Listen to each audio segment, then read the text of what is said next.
welcome once again to SBK Edge Rush Extra. Tom, Green Bay Packers fan. They come to London after all this time. They let you down, man. What went wrong? Imagine waiting all this time. The 32nd team out of 32 to come to London, had the Packers jersey on, was enjoying it, and then we blew a massive lead. The play calling was awful in the second half. I don't know what happened to the defense. Rodgers didn't really perform in the second half either. Super disappointing. And to top things off, I kicked over my beer after waiting 15 minutes to buy it at halftime. So terrible afternoon, Nat. Terrible. Oh, things just go from bad to us. Hey, on the bright side, and I got to take my wins when I can get them, much like the Giants, some might argue. I picked the over last week when everybody was talking under because everyone thought the Giants would, and I had no idea the Giants would turn up when they were basically playing their fifth string receivers and the much maligned Daniel Jones, that they would manage to put up that number of points. But I figured they might get it going a little bit, and they did, and the over came in. So happy days there. We'll hopefully give you a little bit more edge this week as we head into week 6. Another very difficult week to pick, isn't it? But luckily Tom is on hand to get you set. So why don't we start with a game that has really caught my eye, because I like one team in particular in this game to cover, the 49ers at the Falcons. Now, the 49ers banged up their D-line, big part of this team and identity. No Bosa, Kinlaw, they could be out, Eric Armstead as well. So there are lots of concerns that they're going to be going in short stacked. How big a problem is that going to be against this Falcons offense that has shown quite a lot of fight this season, even right now, playing without Cordarrelle Patterson?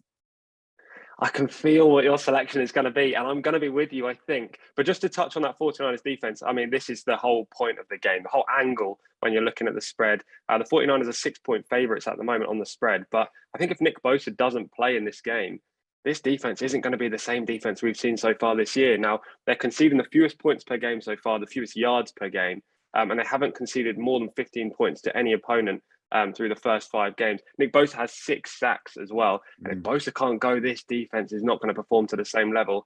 We need to also talk about the fact that the 49ers, albeit their record is pretty promising this year, they face the Panthers, who are terrible, Denver, who weren't at their best, Chicago, who we saw on Thursday night, they were awful, Seattle, who I don't really think are great. Gino's playing really well. They're average.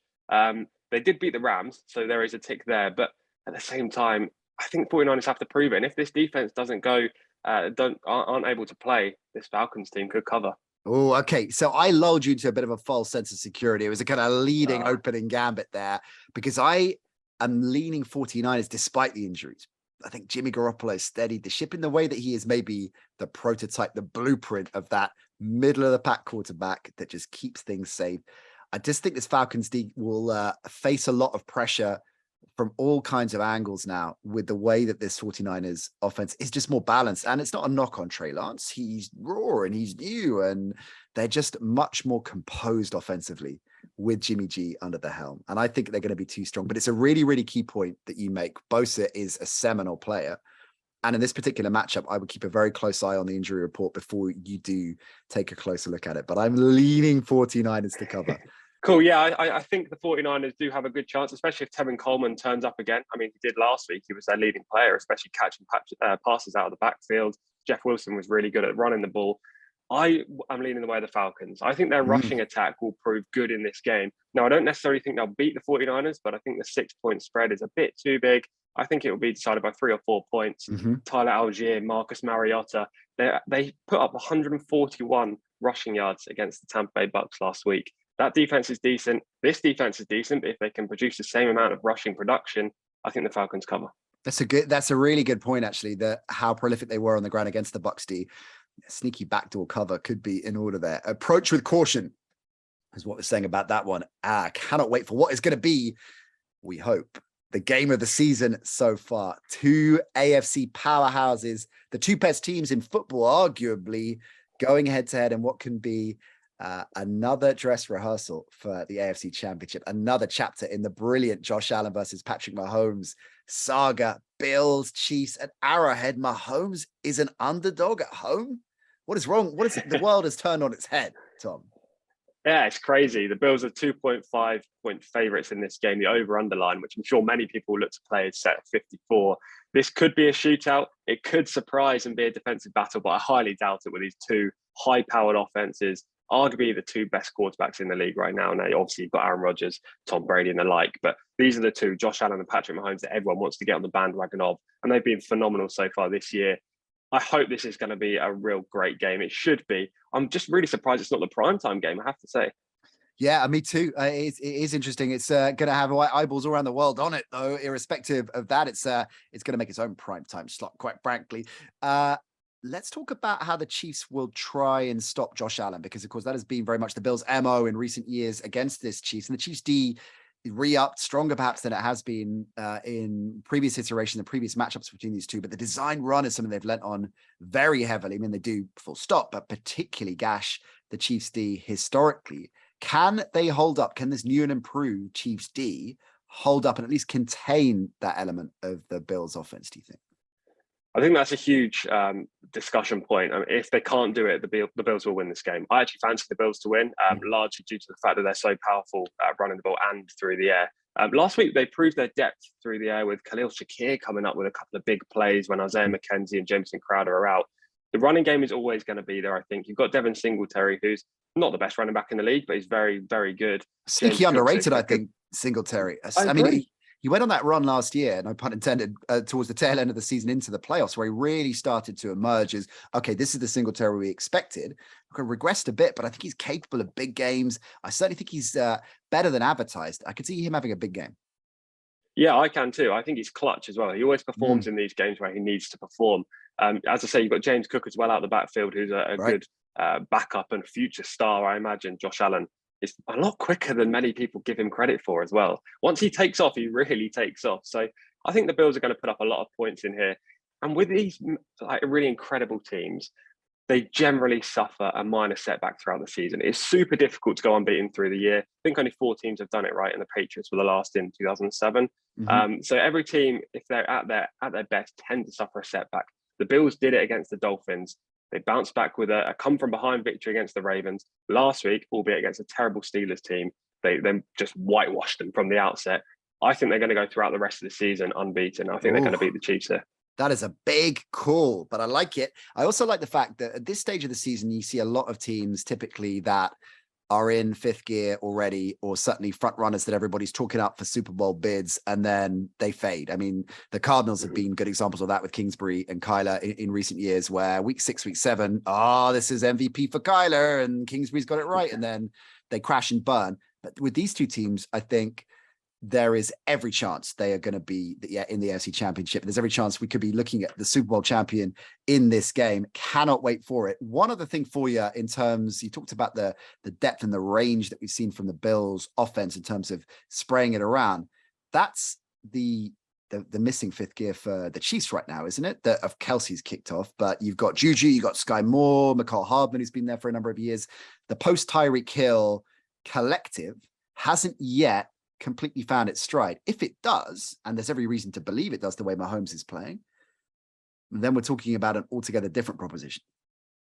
100%, completely agree. It seems like a lesser version of the Packers right now, where you've got a leading quarterback, one of the best in the league, and a wide receiver group that's yet to be proven. Obviously, the Packers, you've got a lot of rookies in there, and you don't necessarily have that, albeit you have Sky Moore with the Chiefs. You have Juju, who's very consistent, but he's not Tyreek Hill, is he?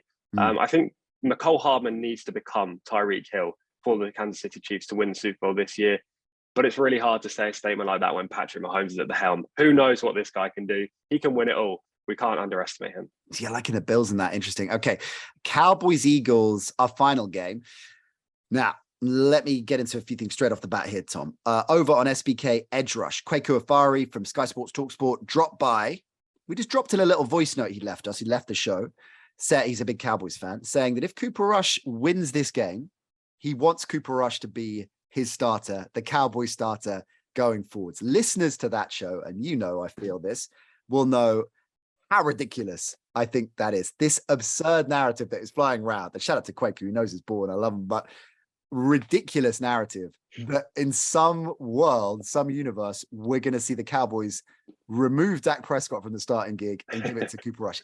Tell me it's not going to happen. Or am I being naive? And if he throws for 4 touchdowns and the Cowboys take down the Eagles in prime time, well, they can't possibly move away from the hot-handed Cooper Rush. Well, he's becoming harder and harder to drop. You have to say he's been a stud out there for the Cowboys. I'm with you. I think you've got to play Dak going forward when he's fit and healthy. He's the guy, isn't he? He's the franchise guy. But Cooper Rush is out there just setting records, just without people really thinking he was going to do it. Throw for 100 yards a game.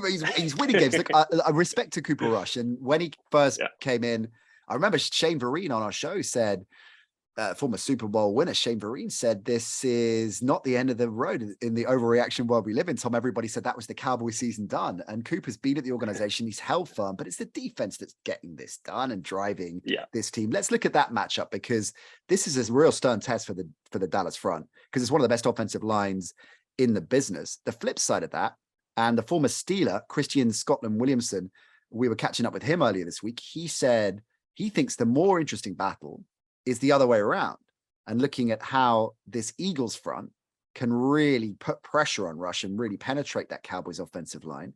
And also, of course, close down the Zeke Pollard tag team. And that's what we should be looking at more than everybody's hyping up this brilliant Cowboys front and taking down Jalen. Yeah, I think that's really interesting. I think the Eagles will win this if they can get field position advantage, e.g. sacking Cooper Rush, getting them to punt from their own 20, their own 10, and starting a midfield. Yes, the Eagles' offense is really powerful with Jalen Hurts, dual-purpose quarterback, keeps rushing in touchdowns.